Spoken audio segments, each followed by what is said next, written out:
Hello Internet, and welcome to my review for Boruto Naruto Next Generations, episode 89. When we last left off, Team 10 fought Kokyo, successfully killed Kokyo, but only after, my boy Akun died, and we all sued Studio Pierrot for emotional damages. Yeah. Meanwhile, Boruto and Sarada got caught in Kirara's Genjutsu and are about to kill each other.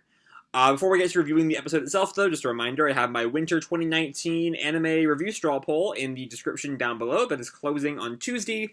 Let me know what you want me to review this season, which is already in full swing. At the moment, it still looks like Neverland and Mob Psycho, which I am more than down for, but if you're not down for that, let me know. So yeah, moving right along. Before the opening, the first thing we really get to see is Team 10 dealing with, like, the aftermath of their fight with Kokyo. Not just in, like, they're exhausted and they barely beat a super strong opponent so they can't move anymore, but also, like, the emotional fallout of Akun's death. I'm really glad we got to see that, even just, like, a brief glimpse of, like, Shigedai looking at Inojin and seeing how Inojin is, like, really unable to function at the moment. So I was glad we got to see that. That's really all we see of them. Before we move on to, really, this episode was a fairly scattered bit, especially in the first half. It's kind of like bounced. I tried to say dance and bounced, and I mixed it up twice. Anyway, as we kind of bounced around between all the different, like, characters still around in the Stone Village at the moment.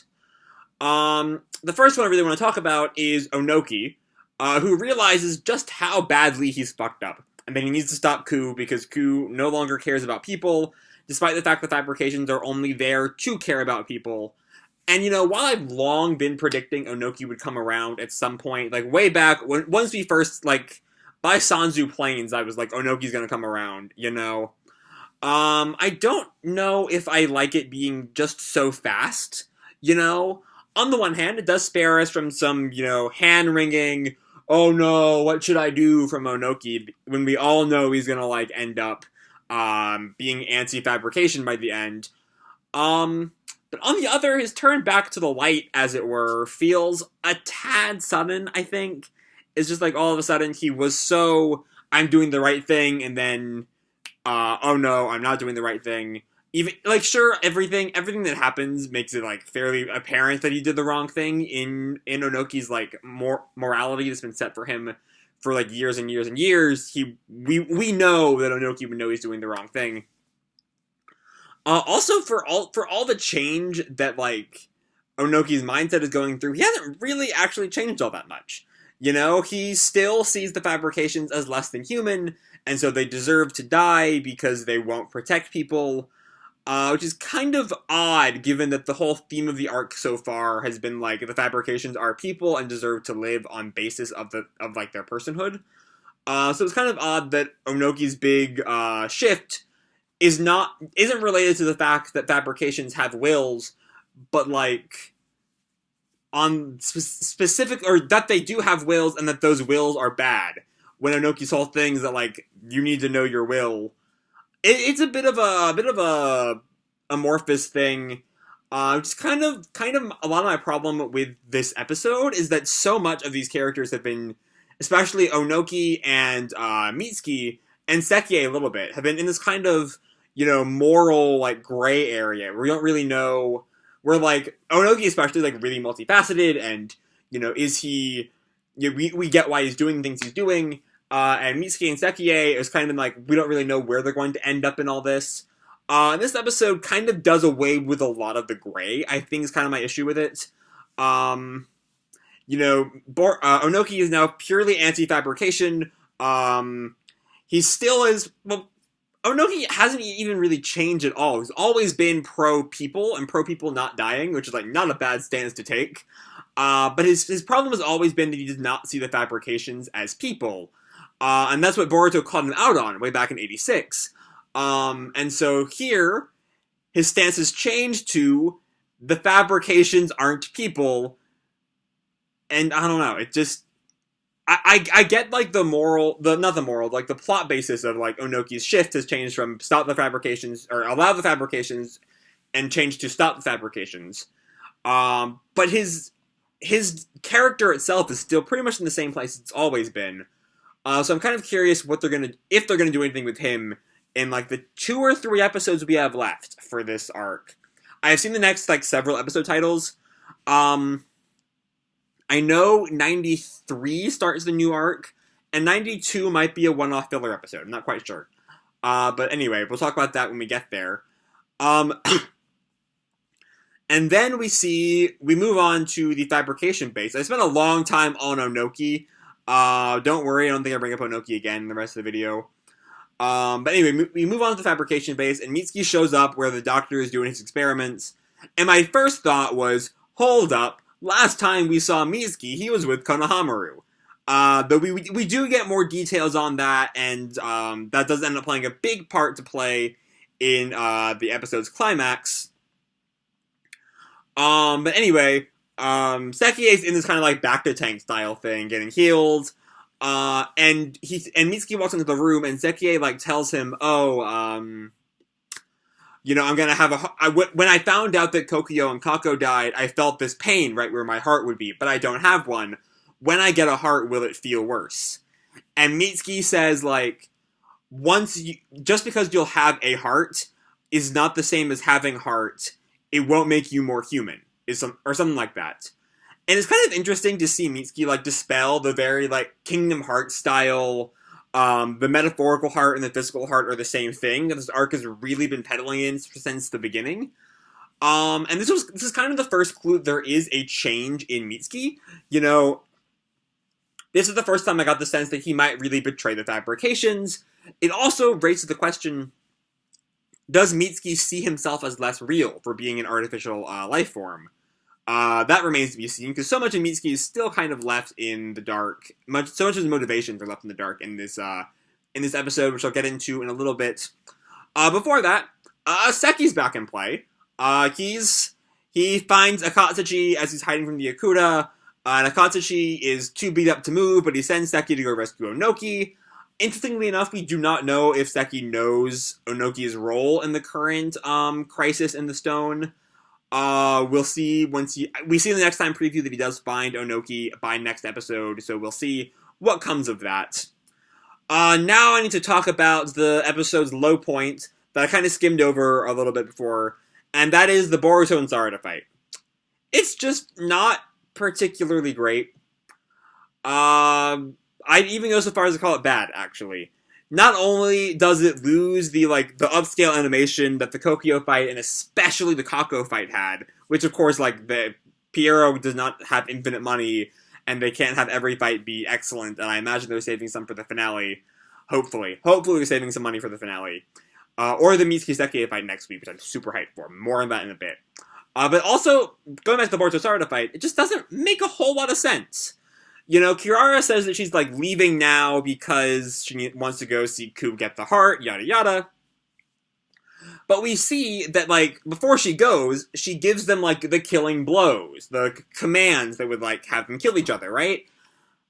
And that command is, 5 seconds later. It would not have taken her long at all to stay there and, observe the death. Make sure she got them with their blades running through each other.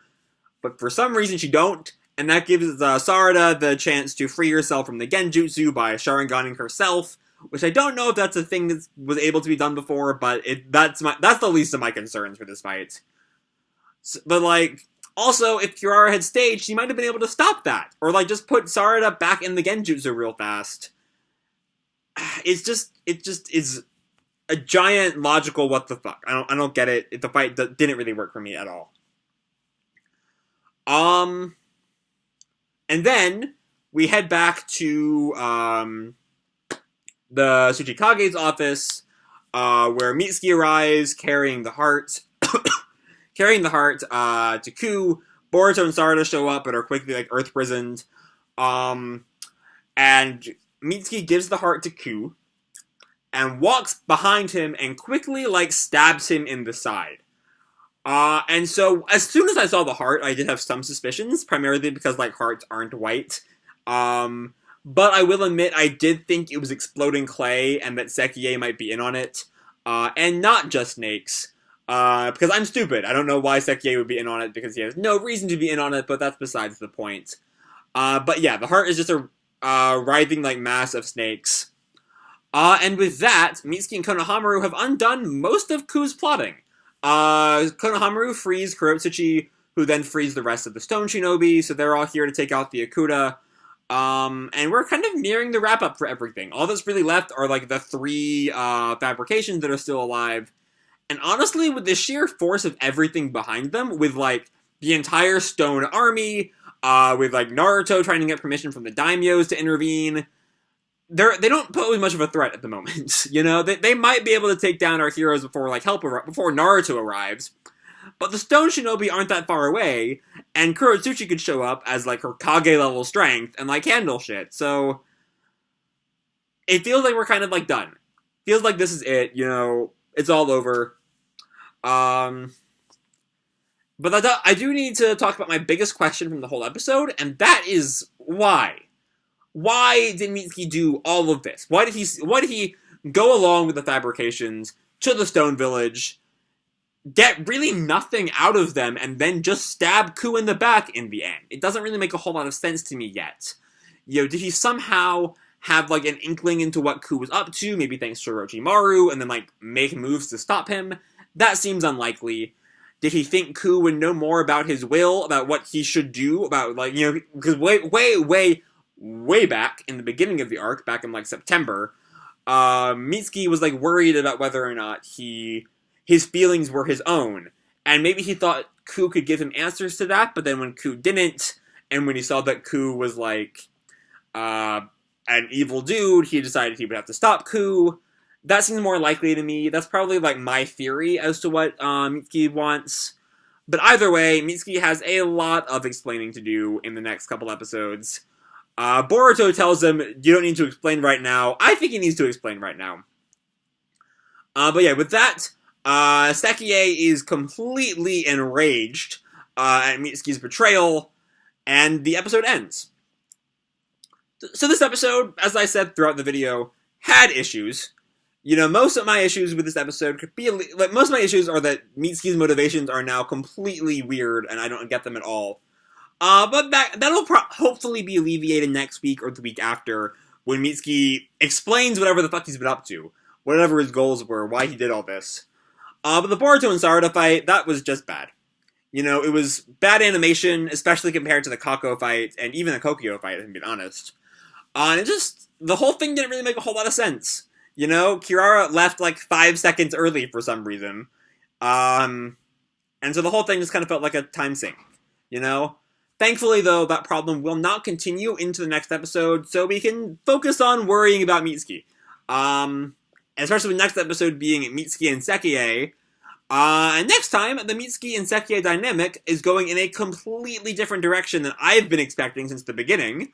With Sekiei completely betrayed and now wants to kill Mitsuki, even telling Mitsuki to, like, give Sekiei his heart. I'm interested in that. And, you know, for all my problems with this episode, I could not be more excited for next week. So yeah, that's really all I have to say for this week's episode. Hope you all enjoyed the episode and the video. If you did, feel free to drop me a like, or subscribe, or fill out my straw poll down below, please, if you have not yet. Or, you know, do whatever the fuck you want. I don't really care. And as always, people, keep kicking ass, and I'll see you in the future. Bye!